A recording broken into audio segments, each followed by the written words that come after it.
All right, so a good look. That's the one we shot and stabbed. Look at the back. No penetration. As good as penetration is, not on body armor. Not what you're looking for, gentlemen. That penetration, it'll get you every single time if you let it. But if you haven't paid attention to all of the advancements in body armor over the last 15 years, it's been absolutely crazy. Not only the technology, the stiffness in the material, how flexible it can be if it's like pistol armor, the lightweight rifle armor that's all the way up to level 4 now, and then there's stuff gonna be out beyond that, the stab-proof soft armor. There's been so many advancements, not only in all that technology, but the costs have come way down now, so that's much more affordable for people like me and you that just want an added level of protection with everything that's gone on out there. Well, we will talk more about all that stuff in a minute, but let's get right out to that range footage, talk about the rounds we put into this, and of course, getting a little bit prison shank stabby with the new stab-proof soft armor. Well, we are going to be doing some body armor testing today, and I know some people find that kind of boring, but I don't, because I've worn body armor almost my entire adult life. So because I don't have $900 to spend on a ballistic torso to strap this body armor to, we're going to go straight up old-fashioned redneck style, and we are going to use a pillow folded over, affixed to a steel target, because if you don't know, you can't just put body armor, soft armor, against something extremely hard, because it's meant to react with your body so it can actually stop those rounds. How are we going to affix that pillow to that steel target? Well, we're going straight to the bungee cords, because between bungee cords and duct tape and a set of channel lock pliers, you can pretty much get anything done. So I'm sorry about the wind noise. It is stupid windy and 37 degrees in the Arizona desert today. You didn't think it would be 37 degrees in a desert, right? We are going to affix that body armor to that pillow with the cure-all duct tape right there, or in this case, good old-fashioned military green 100-mile-an-hour tape. And then we're gonna hit this armor with 9mm self-defense from Spear Gold Dot 124 grain plus P, critical duty, critical defense, and of course, plenty of ball ammo.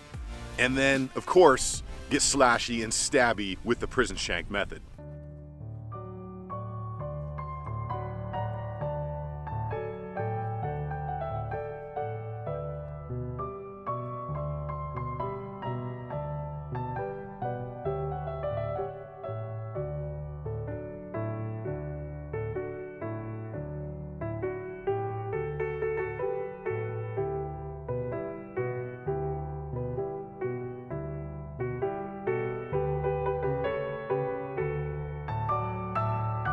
All right, we are set up, good to go, and why not start big? We're going to be using a Kimber Tac Entry 2 1911, and to start it off, massive Spear Gold Dot plus P self-defense ammo.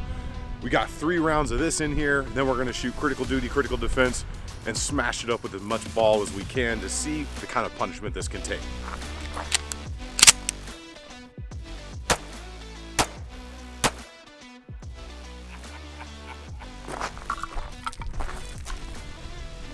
Still see that one right there. That didn't make it anywhere. That one, you can still see the copper in it. Just barely. In fact, it's moving around. Didn't make it in there at all. Right there. I don't know if you can see that. I'll try to fix that in post for you guys. But all right, so now we are going to go ahead and hit it with 3 rounds of the critical defense right there, and then move on to the critical duty.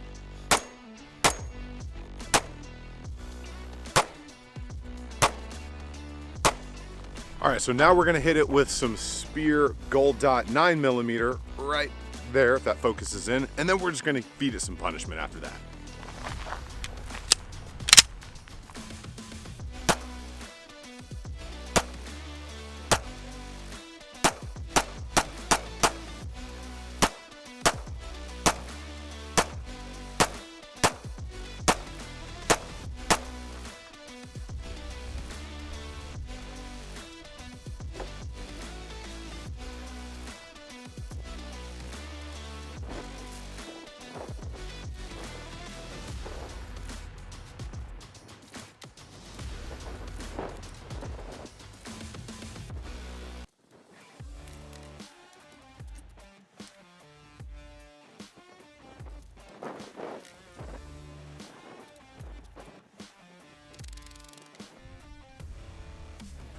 All right, so it is time to go full prison shank on the stab-proof version. And for that, we're going to use my little SOG neck knife right here because it's a fixed blade, and that's about the size of a shiv that somebody's gonna try to give you. And remember, blades are scary because blades will get you long, deep, and hard.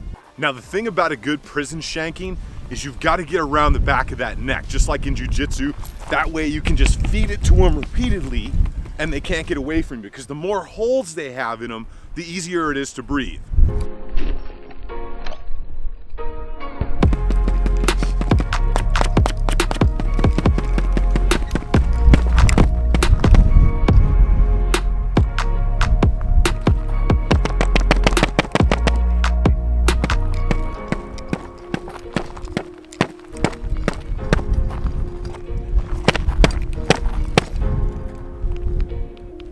All right, well, getting stabby didn't put him down, so time to go to the 45 1911 critical duty, critical defense, ball, and spear gold dot plus P duty ammunition in here. We're just gonna unload on this and see if we can put holes through it, which I doubt's gonna happen, but hey, let's give it all we got. Remember though, first, ears.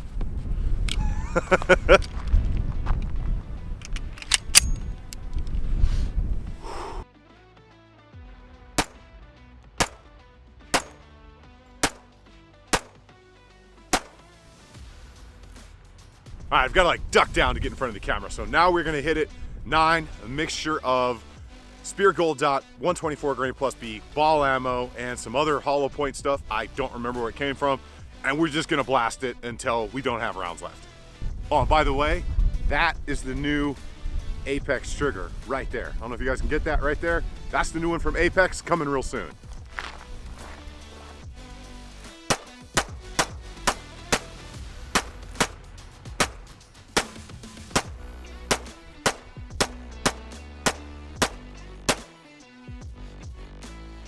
That's a lot of holes.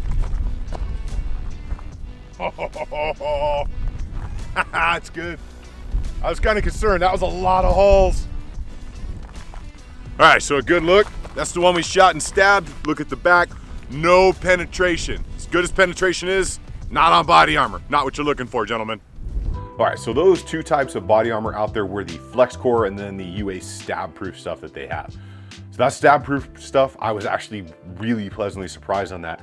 I was hammering away at that pretty good with that little SOG knife, which is extremely sharp, and nothing went through even that first basic layer of that stuff. If you don't know anything about pistol level Kevlar soft armor type stuff, usually knives can go right through that stuff like butter, okay? It'll stop rounds, but it doesn't have the ability to stop knives. And that's kind of a weird thing about how that Kevlar material is made, where it'll stop a bullet at speed, but it won't stop the slow blade or the slow knife, should you be into the whole Dune thing. When it comes to the stab proof one, I did the stab testing first because I didn't know if it was necessarily fair to put a bunch of rounds in it and then test the stab proof after you've probably already put a hole through the stab proof layer with some rounds. Because we tested critical duty, critical defense, spear gold dot, 124 out of 9, and then I think it's like the 230 something out of the 45. We put a lot of rounds through it. So if you've never seen the inside of kind of a flexible Kevlar vest, it looks like this. And I know that's like super shiny from the light, but it's just all these layers, okay? So specifically this version, I don't want to give away how many layers because that might be a trade secret, but there's approximately like 35 layers here, and it only made it through the first 6 where you could actually see the damage. And then once you get that past that 6, you can see nothing made it through there. So do the math on that one. Approximately 35 layers made it through the first 6. You've got like 29-ish layers still to go. And I put some good ammunition through there. That Hornady ammo it packs a definite punch, as you can see by the one part where it like blew the tape off and it blew the target or the carrier out of there. On my whole redneck, test dummy out there, which actually worked out really good. So again, to truly test body armor, you have to have a soft kind of backer, about as soft as the human body, so that material can actually do its job. Now that specific one actually has a kind of a soft foam backer. It's about 1/4 of an inch thick. And what that's gonna do is kind of cut down on that trauma should you ever, God forbid, take a round, because you're gonna have some pretty substantial soft tissue damage, possibly some cracked ribs or something like that, even from something as small as a 380. I know people like to make fun of those, but I have personally seen injuries from a 380 once they've hit people wearing body armor. So even that can do some damage. Then of course those really good high defense rounds from 9s and 45s, it's gonna feel like getting hit with a sledgehammer. So anytime you can have a little bit of extra padding, you might want to take it. So all of that armor and the other Acelink armor is tested at the Chesapeake Ballistics Lab facility. So if you don't know anything about that, there's NIJ certified armor, there's NIJ tested armor, and there's different facilities that can conduct those levels of testing that are trustworthy. The Chesapeake one is probably one you're going to hear a lot of. So you got to look into that stuff on your own. There are different standards, and they're in the midst, my understanding is they're going to be redoing those standards again to make them a little bit more clear, because if you look at their numbering system, you can tell the federal government made it up. It's just an absolute mess. But they have rifle armor, they have level 3, level 4, level 3 special threat, stuff that'll go all the way up to 30-06 armor piercing, I do believe. And then they have that soft armor, which is gonna be most of you guys in security, law enforcement. If you're not headed into something like active, you're probably gonna be wearing basic soft body armor. And that's the style of stuff they have, but that soft body armor has just changed so much. I remember the first vest I was issued when I became a police officer, it probably had to be like a ½ inch thick, and it was more uncomfortable than the Ranger plate carrier that I wore when I was in battalion. Now the stuff literally is so thin and light, you almost don't know it's there. They do have other options as far as different plate carriers and outer carriers, should you be like security, law enforcement or something like that, because quite honestly, I wish I had like a stab-proof level of protection when I was still on patrol, because blades will get you, like I said, long, hard, and deep, and you don't want to take a blade. They cause severe and massive trauma and hemorrhaging that a lot of times cannot be fixed. So whether you're looking for a hard plate carrier or something soft, they sent an example, and I've actually worn this a few times. This is their kind of outer carrier with MOLLE, zippered front. It's got padding all the way on the inside. It's got your pockets, Velcro for placards. You can put your hard badge in here with nice grommets that are gonna keep the metal rod from your badge from tearing the material apart. You've got a carry, or I wouldn't say a drag handle, that's a carry handle only. I wouldn't try dragging something with that. And then a placard across the back for that hook and loop, so you can put on your police placard, security, federal marshal, whatever cool guy stuff you are doing. And the thing is very well thought out, from everything on the way it connects here on the sides, it goes and wraps around to the back. That way my motors out there on their motorcycles don't blow their vest off, because if you wrap the stuff around the front, it can sometimes pull that off. So a lot of thought went into that, and I actually reached out to them and asked them specifically why they built it the way they did. And that's why they had contacted other law enforcement people and kind of figured, what do you want in an outer carrier? So they have a bunch of options over there that you can check out. And I know somebody is going to ask the question of, would you trust your life to it? Because that always comes up when you're talking about armor. Yes, so I've actually been running 2 sets of Acelink armor in both of my dedicated plate carriers that I carry with me, my personal one and the one that I carry with me at work. And I've run those, the level 3 is one of them, the special threat, and then I have the level 4 in the other. It's a little bit heavier on the level 4, but it's still way lightweight compared to especially steel and a lot of other things out there.